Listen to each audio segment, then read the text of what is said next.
इससे छिपा नहीं है। सरकार का शिक्षा की तरफ कोई ध्यान नहीं है, रोजगार की तरफ कोई ध्यान नहीं है, और गरीब लोगों के चाहे आप बिजली के आपकी प्रॉपर्टी आईडी, फैमिली आईडी और इन सब चीजों में उलझा के रखा है। क्योंकि जिस तरह से आप देश और प्रदेश में इन्होंने कोई काम नहीं किया है।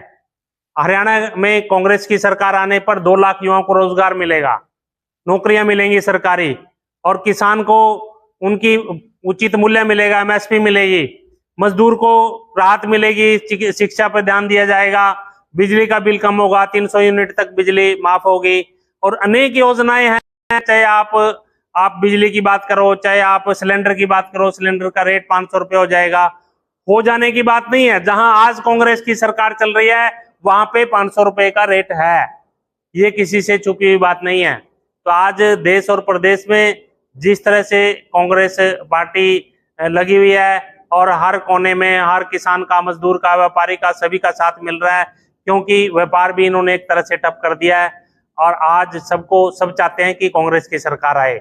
और चाहे आप लोकतंत्र की मूल्य की बात करो, डॉक्टर भीमराव अंबेडकर द्वारा लिखित संविधान की बात करो, तो संविधान कहीं न कहीं लोकतंत्र के मूल्यों को कमजोर किया जा रहा है, संविधान के मूल्यों को कमजोर किया जा रहा है। तो इन सब चीजों को देखते हुए किसान, मजदूर, व्यापारी और सभी लोग कांग्रेस की तरफ झुकाव हो रहा है, और आने वाले समय में कांग्रेस की सरकार बनेगी। विधानसभा चुनाव भी नजदीक है सर, इसको लेकर क्या रहेगी? विधानसभा चुनाव नजदीक है, और इसी को लेकर के सभी हमारे जितने भी हमारे साथी हैं वो सब लगे हुए हैं, किसान, मजदूर सब उत्सुक हैं। और पहले जो हमारे बुजुर्ग थे वो कहते थे कि आप लोग कभी भी इन कच्चेदारियों को वोट मत देना, तो आज ये प्रासंगिक हो चुका है कि हमारे युवा, किसान, मजदूर सब समझ चुके हैं कि यदि हमने कांग्रेस बनाना है तो कांग्रेस की सरकार बनानी है। रोजगार चाहते हो तो कांग्रेस की सरकार बनानी पड़ेगी, बिजली सस्ती चाहते हो तो कांग्रेस की सरकार बनानी पड़ेगी, सिलेंडर सस्ता चाहते हो तो कांग्रेस की सरकार बनानी पड़ेगी, युवाओं को रोजगार देना है, चिकित्सा में सुधार करना है। आप देखिए, चाहे आप बस्तली में कॉलेज बन रहा था, उसका हाल क्या है आज बस्तली वाले कॉलेज का? ठेकेदार भाग गए हैं, लेकिन सरकार का कोई ध्यान नहीं है। कई दिन पहले हम त्रावड़ी में भी कॉलेज में गए थे, उसकी तरफ इनका कोई ध्यान नहीं है। इनका ध्यान है इलेक्शन की तरफ, इनका ध्यान है वोटों की तरफ। सिर्फ वोट चाहते हैं, ये वोट कैसे मिले और इलेक्शन कैसे हो। जब इलेक्शन नजदीक आता है, चुनाव नजदीक आता है, तो ये बड़ी बड़ी घोषणाएं करते हैं, बड़ी बड़ी घोषणाओं के जरिए लोगों को लुभाना चाहते हैं। बीपीएल को लेकर के इंदिरा आवास योजना होती थी, हर गांव में गरीबों को मकान मिलते थे, गरीबों को प्लाट मिलते थे। आज गरीबों को मकान पिछले 10 साल में कौन से मकान मिले, पिछले 10 साल में कौन से प्लॉट मिले, आप ये सबके सामने जग जाहिर है। और सभी को बीपीएल काट रहे हैं, और जिसको जरूरत नहीं है उसके बना रहे हैं। कई लोग ऐसे भी मेरे भी नोटिस में हैं जो कहते हैं कि मुझे बीपीएल की जरूरत नहीं है, मैं कहीं कटवाने जाता हूं तो कट नहीं रहा है। तो ऐसी अनेक समस्याएं हैं, तो जिन समस्याओं को लेकर के हर जनमानस दुखी है, और आने वाले समय में कांग्रेस की सरकार बनेगी। देखने में आया कि 2014 से लेकर 2016 तक भारतीय जनता पार्टी द्वारा एडमिशन करवाए गए बच्चों के, जो कि 4 लाख फ्रॉड एडमिशन करवाए गए हैं, ताकि उनका जो वजीफा है या उनका खाना है वो कलेक्ट किया जा सके। देखिए, आप ये सब जग जाहिर है इनकी नीतियां, चाहे आप स्टेट की बात करो, चाहे आप पूरे किसी जिले की बात करो, चाहे आप कोई भी शिक्षा को लेकर के इनकी उजागर है सब चीजें।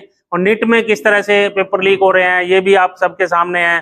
तो इन चीजों पे इनका ध्यान नहीं है कि शिक्षा को लेकर के, चिकित्सा को लेकर के। मैं तो बार बार ये चीजें सब जगह बोलता हूँ कि इन चीजों की तरफ इनका ध्यान नहीं है, इनका ध्यान है चुनाव की तरफ। चुनाव होना है, लोगों को लुभावने वायदे कैसे करने हैं, लोगों को जात पात में कैसे उलझाना है, नफरत की राजनीति कैसे करनी है। कांग्रेस राजनीति करती है सद्भावना की, कांग्रेस राजनीति करती है आपसी भाईचारे की, कांग्रेस राजनीति करती है लोकतंत्र के मूल्यों को ध्यान में रखते हुए। तो आज किसान हो, मजदूर हो, सब दुखी हैं, और सबने मिलकर हमने कांग्रेस की सरकार बनानी है, और कांग्रेस की सरकार बनेगी। गरीब तबके की आवाज भी आपने उठाई है, जो जिनके मकान गिर गए थे सर। आप गरीब तबके की आवाज आप डाचर में चले जाओ, अभी कई दिन पहले एक मकान गिरा था, आप भी गए थे उसमें। और ऐसे और भी कम से कम 150 मकान वहां ऐसे हैं जिनकी हालात जर्जर है। चाहे आप निगदू में चले जाओ, त्रावड़ी में चले जाओ, आप जहाँ खड़े हो बस्तली में, ये बस्तली गांव में हम आज, तो यहीं पे आप चले जाओ, यहाँ पे भी बहुत लोगों के मकान ऐसे मिलेंगे जिनको जरूरत है, लेकिन 10 साल से सरकार ने इसकी तरफ कोई ध्यान नहीं दिया है। धन्यवाद। देख लीजिएगा, दयाल सिंह सरोही कांग्रेस के नेता हैं, और क्या मौजूदा सरकार बीच में आपके हाँ जी, दयाल जी आए हैं हमारे गांव बस्तली में, और यहाँ आने पर हम सब ग्रामवासी इसका धन्यवाद करते हैं, और सभी हम दयाल सिंह के साथ हैं। दयाल सिंह को ही मानने भारी देंगे, मतों से भारी मतों से जिताएंगे। हाँ जी, फूल कुमार जी क्या कहना चाहेंगे? आज दयाल सिंह सरोही जी आए हैं, कांग्रेस के वरिष्ठ नेता आपके गांव में पहुंचे हैं। दयाल सिरोही का बहुत बहुत धन्यवाद, हमारे गांव में पहुंचे। और दयाल सिरोही बहुत ही नेक साफ इंसान है सभी के, और बहुत बढ़िया कांग्रेस पार्टी में मेहनत कर रहे हैं, बहुत हल्का कांग्रेस का मेहनत साथ कर दोगे रहे हैं। विधानसभा? पूरा साथ देंगे कांग्रेस का। ये देख लीजिएगा, आम जनता के बीच में भी एक लहर है कि कांग्रेस पार्टी ही हितकारी पार्टी है, क्योंकि आज तक जो भाजपा भारतीय जनता पार्टी ने जितने भी काम किए हैं वो सारे ही घपले और घोटाले से संबंधित रहे हैं। सरकार द्वारा अपना एमएलए किसको बुलाना चाहोगे? कांग्रेस को। कांग्रेस को दोगे? हाँ। ये देखते ये देख लीजिएगा, जनता में लहर है कि एमएलए अगर हमारा होगा तो वो कांग्रेस पार्टी का ही होगा। तो ये देख लीजिएगा, लाइव तस्वीरें बस्तली गांव से आप देख रहे हैं। खबर को अधिक से अधिक शेयर कर दीजिएगा।